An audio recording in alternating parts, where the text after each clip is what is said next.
Australia Day debate, as we know, is in full swing once again, but some new polling suggests an increasing majority of Australians, this doesn't surprise me at all, are opposed to the idea of moving the date from January 26. Now, there was an online News Corp survey across the tabloid newspapers this week, and what that has revealed, 9 in 10 think our National Day should not be moved. 9 out of 10. And a survey by Resolve Political Monitor, a separate survey, has seen support for January 26 increase from 47% support to 61% over just 2 years. Joining me now is the Executive Director at the Institute of Public Affairs, Scott Hargreaves. That doesn't surprise me. Everyone I talk to says, well, look, we can't find an alternative date. Leave it on the 26th of January and let's get on with it. Do those poll results, Scott, surprise you at all? No, they don't, Steve. Very consistent with the polling that we've been doing on Australia Day over a number of years, that there has been that positive shift. And I'd say, Steve, yes, Australians are sick of this seemingly interminable debate and all the activists banging on about it. But I think it's a bit more positive than that. There's been a bit of a vibe shift ever since the defeat of the Voice referendum. Australians are seeing that it's okay to be patriotic. It's okay to celebrate our great country. And they're increasingly saying, well, it's not just because, it's one day that's as good as any other. They're saying, no, this is our day.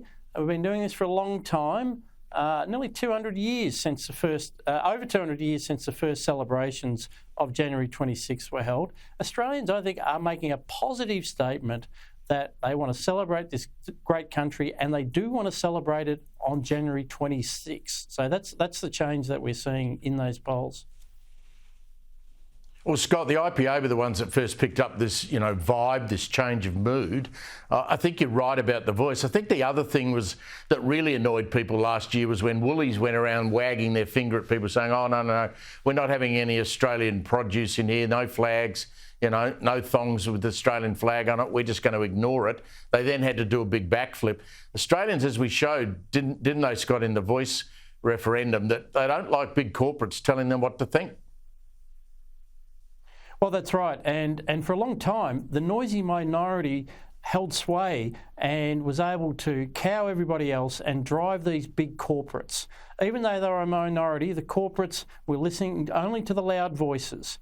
And now what's changing, Steve, is that these companies are paying a price. They will continue to act in the way, in a woke fashion, listening to the noisy minority of activists, unless they're made to pay a price.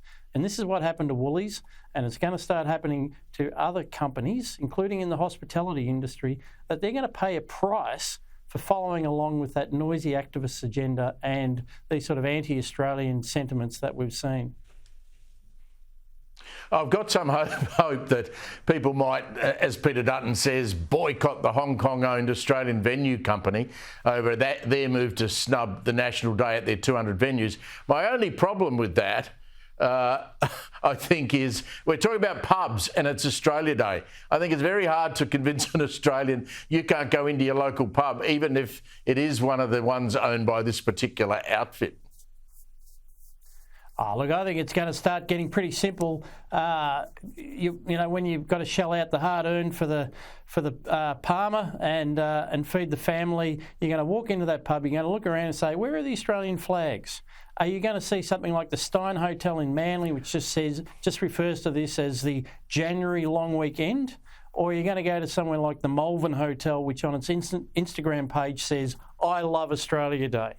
And proudly advertises that fact. You just got to have your eyes and ears open and say, well, it might be my local pub, but if it's some faceless group of property developers that don't seem to care about this country, that are going to pander to the noisy activists, then you just say no.